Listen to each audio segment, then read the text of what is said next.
Hello everyone, I am Boo, and today we're continuing our long-winded discussion about Gundam Age, and this time around, I'm gonna admit, I don't really have a whole lot to say. However, I have a bit of a warning for everybody in the room. If you insinuate spoilers, or if you insinuate of something that may happen in the future that you know about, well, I'm gonna pitch shift you up every single time you do it. So if you keep doing it, you're gonna sound like a chipmunk, and know that it is your own fault. Hello, everybody. I came here to have fun, and I'm feeling so attacked right now. Good. Today we have Dingle and Zai, just like last time, but we also have a new person because our boy Smug got kidnapped by gypsies and is being sold off at a slave auction. And with us today is instead a Scotsman we call Anchor. Say hello, you filthy animal. Hi domo, virtual YouTuber Anchor desu. How you doing, boys and girls? I hope you all cringed just as hard as I did. Yeah, that hurt me. What a Cringe great way to doesn't start even off. begin to describe it. Right. So, Gundam Age. What did you guys like about these crop of 4 episodes? We got more Zalam and Aoba. All the side characters got to do cool things for once. I liked the action. It was nice and action-packed. At least kept my attention on the screen. Yeah. Wow. So, okay, let's go here. We'll start off with Anchor, because this will lead into Zai's point, and then we'll just have at it. Zalam and whatever the hell the evil, dumb other faction is. Aoba.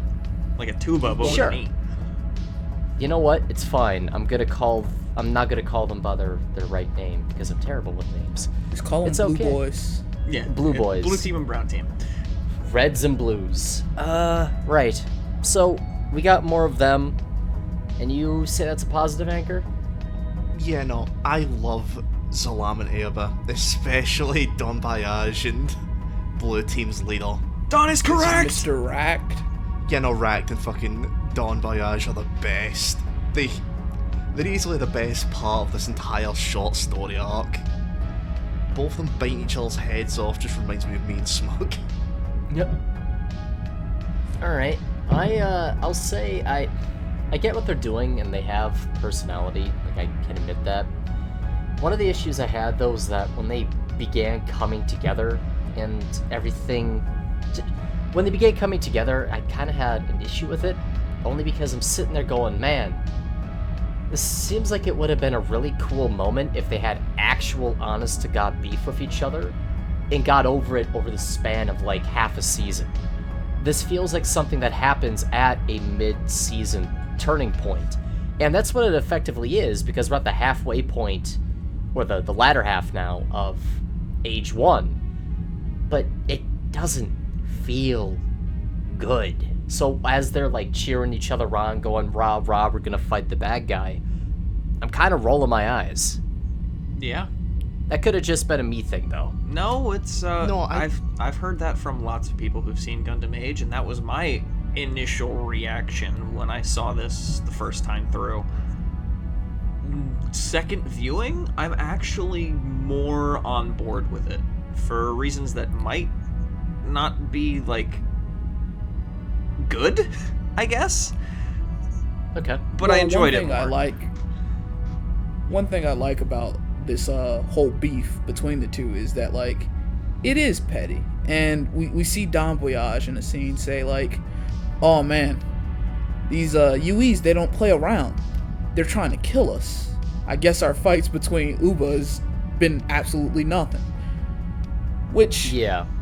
that, I mean, considering they have literal state-sponsored, gang wars on the regular, their fights are kind of nothing. Oh, so I didn't mind it too much, because they're kind of joke factions in my opinion. But On that note, just because this is probably the only place to talk about it, because I love this little bit, the UE considered the walls a strategic objective because they started attacking those first. Yeah? That's I noticed that hilarious. too. I can get behind what you're saying, Dingle. If I didn't know what Gundam Age was trying to do, and they were trying to make them serious to be, I guess, representative of an overarching point, I could get behind it. But they're not, that's not the intention from what I've gathered. Yeah, that's not the intention. Like, if this was a satire, perfect. Hell yeah. Yeah. But it's not. So, yeah. Zalam, Blue Boys. I will say I kind of like Zalam's occasional normal suit where it just looks like a Zaku. Oh yeah, Don Boyage is a goof. Yeah, that's cute. I'm fine with that. And I also appreciate how Blue Boys also have like a Zaft normal suit. Yeah, a little bit. Not as blatant as Zalam does. Yeah. But let's move on to side character stuff. Oh yeah.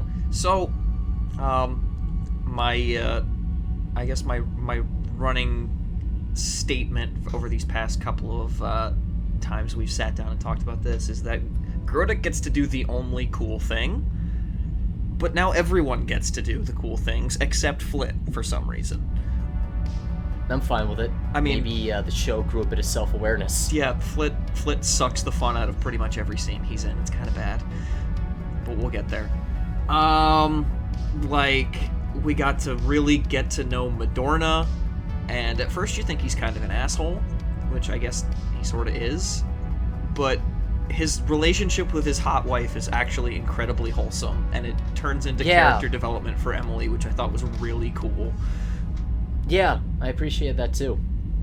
And he immediately admits that he fucked up when the Gaffran that they captured that he'd been working on goes apeshit and starts killing people. Like, he doesn't... Oh no, they didn't capture it.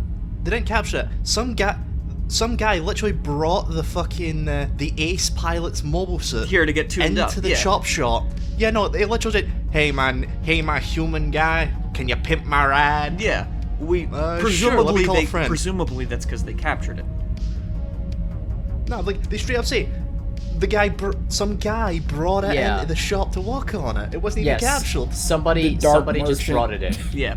Yeah. But yeah, he's like he doesn't like try and cover his ass. He doesn't he's just like, I fucked up. I'm sorry. This is where we got it from. This is what happened. Wolf. Handle this shit. I kind of like how it's sort of implied that the EXS is essentially derived from the time they spent with that thing. It's not that they say that. Yeah. Oh, did they? Yeah. All right. Look, they sometimes I just disassociate when I'm bored. Yeah. No. Flit dunks on Wolf for stealing the H1's data so that they could make a copy of it, and that was the GXS. Yeah. Yeah. The GXS is really cool. Also, I think it is a good suit fitting for our boy Wolf, who is a good boy. Something actually has beam sabers. I love it. Also, and it actually looks cool. Yeah, and I'm a little disappointed that they animated off model like 70% of the time. But it's a brave robot. A little bit. I could see this thing being in like a Transformers series, in my opinion. Yeah, no, but they draw its face wonky a lot of the time. I guess because they were on time constraints or something. I'm not sure why. But its intro scene was probably the best fight scene in the series so far, because when do you see a mobile suit battle on rooftops? Yeah, Hathaway. Well, no, that's less rooftop. You see that one mobile suit crash through the building. No, that's too heavy. Yeah, that's the thing. Like, they usually break the buildings underneath them. They actually Gustav is too heavy; it falls through. Yeah, they kind of like are aware that they've been doing the mobile suits as being really light, and so they take advantage of that, and they have a really cool close combat fight from rooftop to rooftop. So the GXS gets to do the ninja thing that it's designed to do. Yeah, I really enjoyed that. Also, Wolf is just so much more engaging than Flit is. Yeah, I will say something that I picked up on just winding this back to the engineer's wife and Emily. I also kind of like how there's, I don't know what to call it, but there's some sort of like connection with Emily and Grodic ever since that one scene happened. They're partners in crime. They're both in on it. Yeah. like you get that vibe that they're legitimately trying to work together in some sort of capacity, and I kind of dig it. Like if this was set up for Emily being, I guess, the next generation captain, I'd be all in for it. I don't think that's going to be what happens, but I think it'd be cool. Your silence scares me. Also, speaking of the crew of the Diva, I enjoyed the scene where Adams was just like, "Wait, hold up. Oh, You're not our captain?" Like, bro, what the fuck are you doing? bro? And then he proceeds to make problems for the next 15 minutes until he gets over it. Well, I mean, it makes sense. No, it does. I'm saying this is a good thing. Like, holy shit, they gave the guy some character, and other than his lips. Yeah. Yeah. I will say, even though, like, the only one who really doesn't get much of anything to do is, what is his name? Legrand? Largan? Redhead man. Largan got stuff to do. He got stuff. Simp energy these episodes. Yeah, but even before that, I will say, like, when he's going up against the that one mobile suit, and his suit obviously can't penetrate the armor. One thing I found interesting was watching him shoot at the thing's feet and try to basically get it to fall over by blowing up the ground beneath it. Yeah. I'm like, oh, that's clever. Largan's, yeah, that was really smart. Largan's the smart guy. He's a technician turned pilot, and he's probably my favorite character. Just because he's engaging every time he actually gets to do something, and he got to actually show up. Does he get to stick around throughout every single Age port? He gets his own part? manga. I'm pretty sure he is. He's in the show. Yeah, no, yeah. I don't think he leaves the show, but he gets his own manga where he gets to do cool space pirate he gets things. his own. I'm pretty sure he also gets his own fucking full armor Gundam eventually. They give him something cool. I think he gets like a Super Adele or something. Well, also, not to mention with Largon in that fight with the UE mobile suit. One thing I liked about the UE mobile suit was how it's like wing flaps on its head frilled up, and I was just like, yeah, it looks like little Devilman wings. Oh, and you know what else? They serve a purpose. They stabilize it. Yeah, they're thrusters. I love that. I didn't notice that before. I don't think I noticed that my first run through at all, and it makes me kind of appreciate these because the weird dragon motif has been designed in such a way that it serves a purpose. Yeah, no, the vegan mobiles, the UE mobiles is freaking great. Every single one of them. Sure, there's some designs that look off. There's some hot garbage later, but yeah, no, the ones that look really off. But some of them are just amazing. One thing that I found interesting, and I really hope this doesn't result in abject stupidity, but I like how Grodic just goes to the Fed guy that tries to capture him. You guys know what we're fighting, yet you're hiding it. What is wrong with you? Mm-hmm. He figured it out already. Like, yeah. Yeah, we'll get into the Fed guy later because I have something to say on him. There's also we'll get there later too. There's more. I'm not a fan of Redhead Man getting the simp energy there, but at the same time, I kind of like how that weird relationship is developing between Wolf and Bridge Lady. Tom's lady. Her name's Yeah. Millie or something. He calls her Millie, so I'm gonna call her Millie.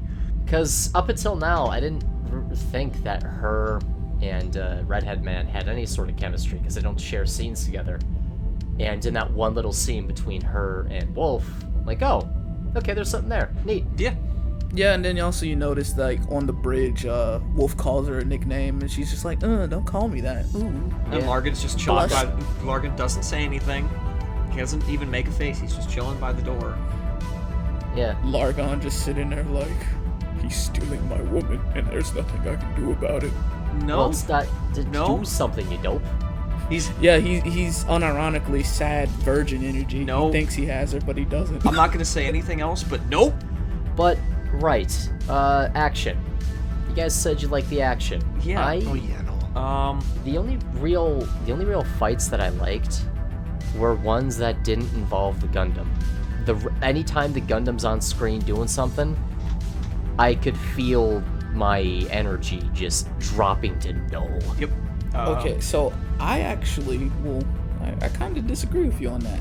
I feel that the Titus was interesting because it pulls out my inner wrestling fan.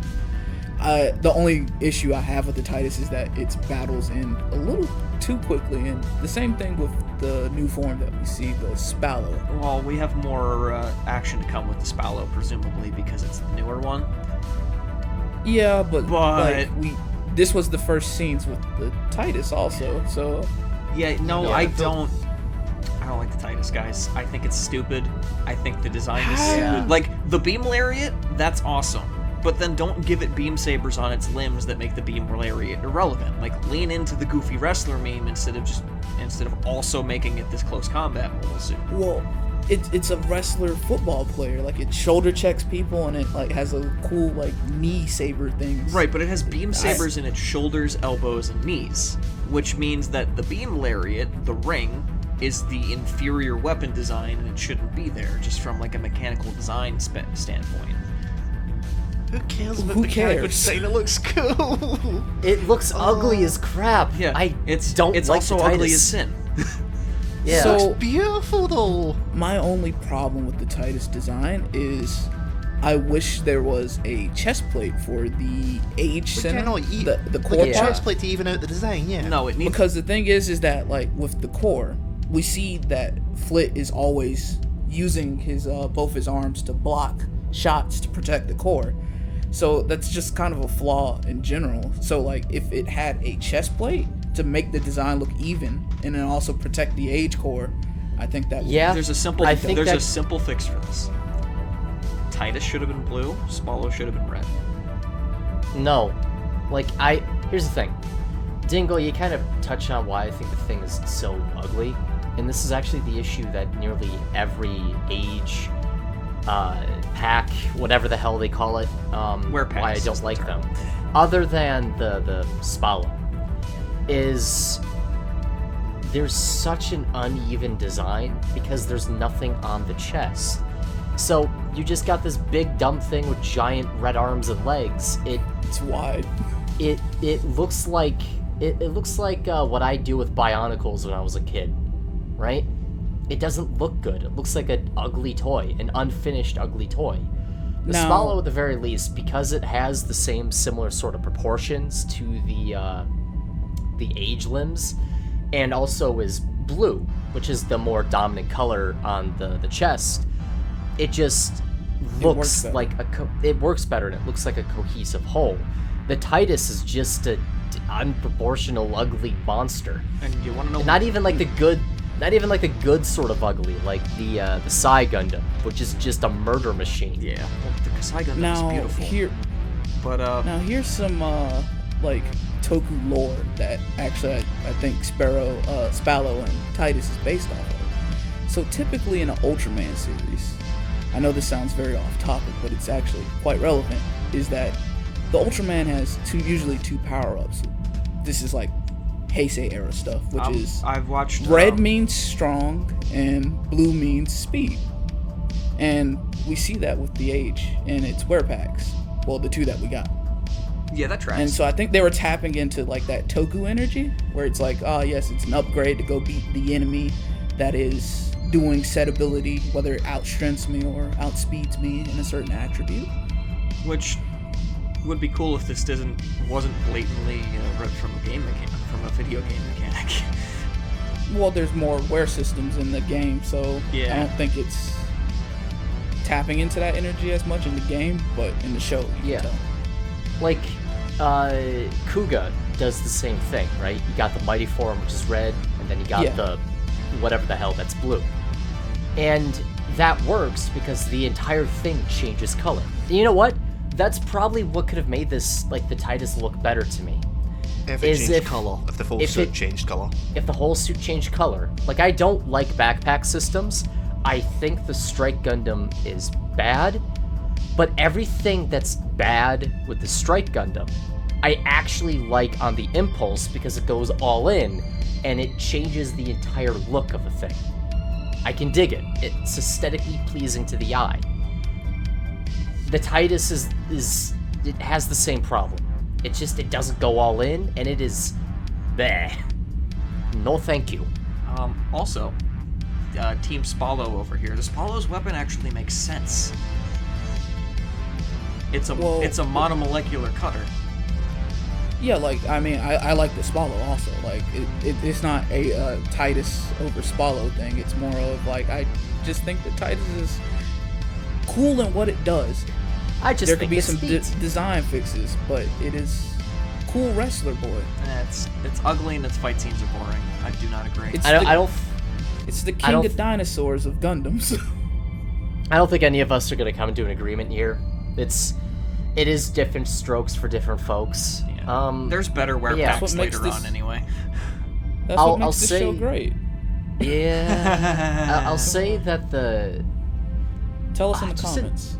Just an overarching issue, though, with the action is there really aren't any stakes or anything interesting going on unless you're a minor character whose life is in question, because the Age 1 just tanks everything, and there's usually nothing on the line when Flit is fighting. So I check out whenever he's around. But when Redhead, when Wolf are fighting, they're using their smarts or fighting in a unique way, which is entertaining to watch, or there's actual danger there because, oh my god, they could get gibbed so easily. Yep. Largan literally, that's another thing they were really consistent about with this that I will give them props for. They've established that only the G-Axis and the Age 1 can kill a Vagan mobile suit, and they stick to that. Yeah. No one but Wolf and Flit gets a kill. Literally, Grodek is sending people out on the masses to die for these two pilots to kill shit. No, okay. I'm just you are, no, here's the thing. You are wrong there, Zai, because during the big battle against the giant warship, when all the forces focus fire, like all of them focus fire. Oh, right, I forgot about that. You're right. Yeah. They do actually get some kills. But on one-on-one, yeah, you're right. Yeah. Also, speaking of cool shit, I like that the Diva has anti beam scattering canisters that shoots out. Yeah, the beam chaff. Yeah, they have beam chaff from the UC. Also, did anyone catch the ZZ reference? No. They were, when they were talking about the Diva's upgrade, they were like, yeah, this photon cannon, it's going to be more powerful than the Federation's ultimate weapon, the hyper mega particle cannon. Yeah. They're throwing a little shade at the Nail Argama, I see. Oh. You know, speaking of the Diva and its crew, we're gonna loop around back to Grodek for a second. I like the scene where Grodek is speaking to Flit about like the UE, and it comes up the topic of they must be humanoid. They're not human, Flit. And then he's like, they're not human, yep. Flit. They're not human. I alluded to that last week. Yeah. Flit, think about what Age stands for. It stands for Advanced Genocide Engine. Yes. Kill them all. Kill them all. They aren't people. So, the only good bug is a dead bug. Remember They're that. robots. They're robots, Flit. They don't have feelings. Remember that. It's important. Let's get into the bad, because I really don't think there's much else to talk about for the good, unless y'all have something pressing. No, let's move on to the bad. I laughed at Don Voyage's death, but that Yeah. leads into the bad. You know Well, what? I think that was actually really cool and kind of poignant. I love Don. Yeah. It was cool. Death. I loved it, and I just laughed at how it did nothing. Well, which that was shows- the point. Yeah, it shows how scary the UE are. No, but, that's not the point. The point is what he tried to impart onto Flit, which was actually kind of cool, except for the fact that they took out his dialogue before he did it, and then you hear what he says after he dies for some reason, is make a point, change the world, even if it does nothing to the enemy. My final message. Goodbye. And that's what he says. Yeah. He doesn't. He Reality. says how stubborn humans can be, not how much we're gonna fuck you rotten bugs up. Like, he knows it's gonna do nothing, but it's also to make a point and to get everyone on the same page, which is exactly what happens after he dies. Everyone teams up and they focus fire, and the like Boo said, the grunts get the kills against the UE for the first time. He turned himself into a martyr. Exactly. Everybody praise Don Voyage. Don is correct. Our Lord and Savior. Don is correct. So, the bad. I've kind of already touched on my bad. They're, I say we lean into just the Federation guy. Inspector Zenigata, or Chocolate Bar Man, He who is looks also like Slugger Law. he also has the same body build as Mr. Ewark from the miner guy with the miner mobile suit, who had the big melon-headed freak daughter. Yeah. Oh, she showed up a little bit in episode 8 too, and she looked less like a melon. Still a melon, but Still a melon. yeah. I feel like this was a late introduction, because like he would have had more character if like he had been on Grodek's case since the Have you beginning. been time. Yeah, just Yeah. damn you, Grodek. Yeah, like if he was like a cartoony, like I've been on your case Zenigata guy. Like they just say that though, they don't show it, which kind of takes away from him, and then he gets clowned on by the crew, which I found interesting, but yeah, he kind of serves no purpose, honestly. Outside of that one scene with Grodek where they talk about the Federation hiding the UE stuff. Yeah. I suspect he'll probably serve more of a role later on, and I imagine he may be more of a presence in the ages to come. Because, like, this could sound stupid. I think based on the episode preview, he's the guy we fight next. Well, episode. yeah, but I'm saying, like, beyond that. Because you don't give this guy such a distinct look, and you don't give him such a weird quirk with the chocolate, unless you intend to bring him back more than once. That's the vibe I'm getting. I don't remember whether or not that's true, so we'll find out. I'm kind of hoping he just dies and gets That'd be instigated, nice. I want him to show up more. I want him to show up more and though. Nah, I want don't him to like show him. up more and doing more fucking like Zenigata shit. He's trying to arrest the entirety of the Nah, Asuna family. He's just trying to arrest fucking everybody on the Diva and just fails epically. Ugh. Not about it. St. Lupin the Third. Yeah, and should that's be. the issue, is that the show is taking itself seriously. So if this was, Yeah. you know, a parody, as we mentioned earlier, this would be grade A, but it's not. That moment with Urine and Flit was kind of like it That was cringy. yeah, and also it doesn't have the like when 4 shows up in Zeta, right? I immediately understand why Camille is like knocked off his ass with her. They do dumb teenager things, which they both desperately need in Yeah. their lives. Like there's actual chemistry there. Flit Yeah. is a cardboard box. Urine is a jar of It's a cardboard no, cutout. she's a jar of a substance. It's Oh. Substance voiced by Hayami Saori. You see, the thing about that scene, like, I could slightly see what they were getting at. Is like in the previous moments, we saw like Flit's reaction to Madorna and his girl, you know, being cute and wholesome. So like, maybe it was the young boy in him being like, Nah. I want that, and this girl urines Nah, all man. over my case. But at the same time, Flit's like sniffs urines like ribbon every night, so yeah. Yeah, no. he just takes a. You see, they were building something kind of like cute and wholesome with Emily realizing, oh hey, I actually like Flit for some reason. Emily, you have terrible taste, and I'm gonna start, doing something about that. But no, they just don't see each other for 2 weeks, and it's not mentioned. And that I remember that like kind of pissing me off when the first time I went through it, and it pisses me off here that she's just shoved to the side for urine again. By the plot, not by Flit. If Flit was doing it, that would make sense, and I that don't would be think- I okay. don't feel like but it would- he's not. The plot's contorting itself, I so don't he feel doesn't like it have would to. make sense with Emily either. He doesn't give a shit about her. Yeah, but that's like that's something to Yeah. go off. Yeah, that would That's- Like if they did, like that would be something interesting Yeah, to that watch. would be interesting to see Flit being like, Nah, Emily, I want to hang out with you. I want to hang out with the girl whose ribbon I'm sniffing every night. Yeah, she's got purple she gives hair me and you green don't. energy.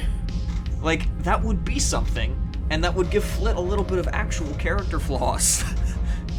That he can be kind of a dick. And, which would make him compelling. make it more interesting. Because then he could get over not being a dick. Zai, you were gonna go in our boy, the red-headed monster himself with his fucked up face, Dezel. I hate Dezel so much. I love Dezel so much. He serves no fucking purpose, and he's just here to be the worst He at all reminds me of a times. midget me. He's the worst Char clone He's the ever. best Char clone. Only Mask is the only better Char clone than him. I don't know what you guys are talking about. Chronicle Mask Asher is- all day. Shut the fuck up. Chronicle Asher's a Shut the fuck Jared up. clone, and I will die on that He hill. wears underwear on his head. Yeah. Public service announcement. If you resemble Chronicle Asher in any way, shape, or form, fix that immediately. Go to a plastic surgeon, get in a car crash. Just some red-headed guy in the audience being like, "I'm hurt. You hurt my feelings." With Dezel, he is. I get the vibes that he's supposed to be like the Virgil, the Char. You know, he's supposed to be this intimidating rival for our boy Flit, which is. He's not intimidating though. He's a seven. spoiled He's brat. a child, and I kind of like that. It's the Kylo Ren vibes. You know, it's like he's not supposed to be a Sith Lord. Okay, he's just some entitled brat who thinks he is. Okay, but here's the thing, though. Kylo Ren still has agency, and you can laugh at him because he doesn't realize that he's a man-child, right? Dezel's a literal child who has no agency because he's got handlers. There's nothing compelling about it at all. I'll admit, every time he was on screen, just watching stuff on the couch, I'm like, why are we watching? Go away! Like, can we dedicate this time to someone important? Oh, he doesn't Also, like pain. You can pilot your mobile suit I found remotely. it funny that Fucking way to undercut whatever tension we it have. funny that that Dezel was like his face was popping up in Flit's mind when they were fighting, and I was just like, damn, what a horrifying image for Flit. It's like almost Lovecraftian. She's like, oh god, he's back. Yeah. Which is again, that could be something cool, like doing new type stuff in a way that's not good at all, because Age doesn't need to have the whole analog conflict baggage. The Kylo Ren allegory goes further. He's showing up in Flit's mind now. He's Oh no. Is he gonna show up like shirtless with like pants high? No, let's not go there. Let's not go there. He is 7. He's gonna stare at Flit menacingly. Oh my god. I don't like how the guy at that one colony just looks like an 18th century aristocrat. Yeah, I was like, Oh, I love that. I love that. Like I said, the show just, if it didn't take it so seriously, I'd love it. Yeah. If they went full... No, I love it because it's wing. It's wing stupid. That's fair. I don't know. I think it's like, I liked. That guy's the head of the Romefeller Yeah. Foundation. Like, that's just how I filed it in my brain, and I'm like, all right, that's cool. I'm about it. We're just going through different Gundam villains and it's fair. recruiting all of them to go fight the UE. I suppose it's because I liked Wing, and I don't like this. I was able to buy into it. I'm gonna say something now that Zai may or may not like, but Age would have been better if they leaned into fucking... if they leaned into that fucking Nadesco fucking vibe. Oh, it would have been great, dude. Gundam Nadesco. If it was all tongue-in-cheek and it was a giant middle finger to Gundam, I would have loved it because it would have made sense. Yeah. And it would have been ballsy as shit. Like, you don't have to make a bridge series for Age because it already is abridged. Poorly. Gosh. So, are there any closing thoughts, guys? I don't think there's a whole lot to talk about this time around, though we did do pretty well. Holy crap. Yeah. Hashtag Team Spallo. Titus all the way. No, fuck both you. Team Baraka. I'll do Team EXS. The Exis? Is that how you pronounce it? Team GXs? I think it's Fine. GXs. Wolfman suit. Suit wolf. White Wolfman. Yif suit. Yeah. Yeah, Bork. alright, well. Funny. Team Yif. So, Yeah, Team Bork. do you have anything, Anchor? At the moment, I rate Age a 5 out of 10. You're high. You're so I'm not. high. What are you Look, smoking? I have never seen 0079, Zeta Gundam, Double Zeta, Charles Counterattack, or Victory. I have You need to fix all of that immediately. most of Holy my crap. the rating comes solely from all the fucking AUs. No, leave this call. Go watch I the refuse. UC Yeah. right now. Look, if there are viewers among you who haven't seen anything you see, you're doing yourself a disservice. Even if you don't necessarily like it, in regards to being genre savvy, you kind of have to watch MSG, Zeta, and Char's Counterattack. Because then you'll pick up on shit when they're referencing stuff in alternate universes. You'll be like, Oh, I know what that is. oh. Going back to ratings, I feel that I rate AJ currently at the moment a 4 out of 10. It is not the worst.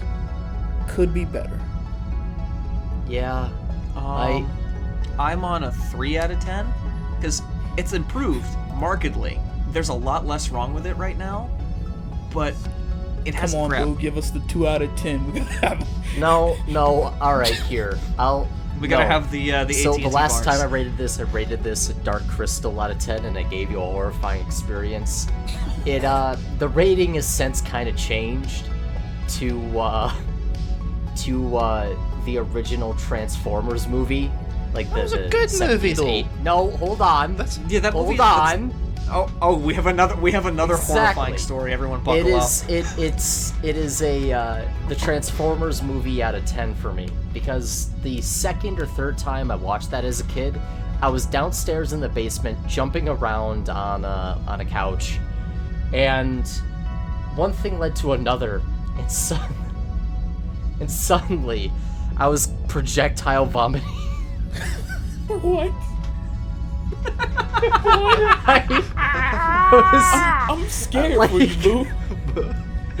I got like little 5-6-year-old Boo was having a great time playing with Transformers, jumping around, reenacting what he was seeing on screen, and then he got a sudden violent tummy ache and began projectile vomiting everywhere. Like, I'm not sure if that's better or worse than the Dark Crystal. Legitimate childhood trauma versus whatever the fuck this is. what's worse is like after all that was said and done, I found like, I'm still enjoying what I'm watching, but I feel sick. And then I got the big old puke bowl and kept watching it while puking. And then I don't remember why, because I was 5 or 6, but my mom went, "Oh, all right, Logan, you haven't puked in like 15 minutes. Here, we need to go to a bowling alley." And we went to a bowling alley, and I didn't get sick afterward. I don't know what that translates to into a rating, but that's what I'm reminded of, and that's how I'm feeling.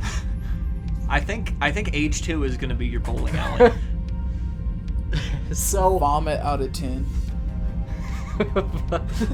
Projectile it's vomit. not the worst experience I've had vomiting, but it's not the best. That's there's your subtitle. Gundam Age Projectile Vomit Edition. You know, at least you had the soothing words of Shia LaBeouf to calm down. No, your no, horrible- not that movie.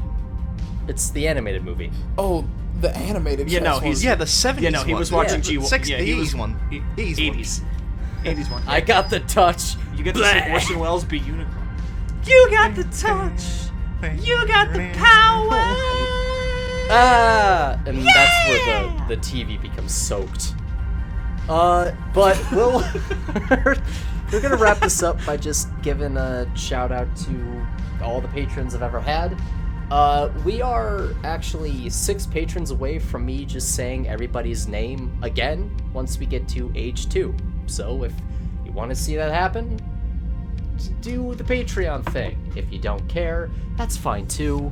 Oh, also, yeah, before diving into patrons here, be sure to check out Sage Time. The link is in the description. It is where Dingle and Smug, I think also sometimes Anchor, do stuff. Yeah, It we is got a good time. GBO2 Code Fairy playthrough coming up soon. Right. Ooh, Xeon waifus. But, right, so we're gonna start off with a name a lot of us are familiar with. Columbi! Everyone's favorite communist Canadian. Thank you, man. Canadian Zac Efron, you Yeah, beautiful Canadian man. Zac Efron, you beautiful man. Thank you very much. Blackacre, Josh, Spag, Padden, Mace, SuperAtomicGunboy. I do really like that name. Don, Striker, Shockfist, Deathscythe, Ken, Sefladrone, Kyle Commissar, King Delirious, Father Keel, Matthew, Dan, Travus, Voice of the Emperor, The Sound of a Distant Microwave, The Myth, Roan, The Single Way Out, Coveys, Mace, Keen Massenthrope, Keken. Thank you all for checking us out. This is still an unnamed show brought to you by a bunch of unnamed nickompoops. We'll see all you guys next time. Goodbye.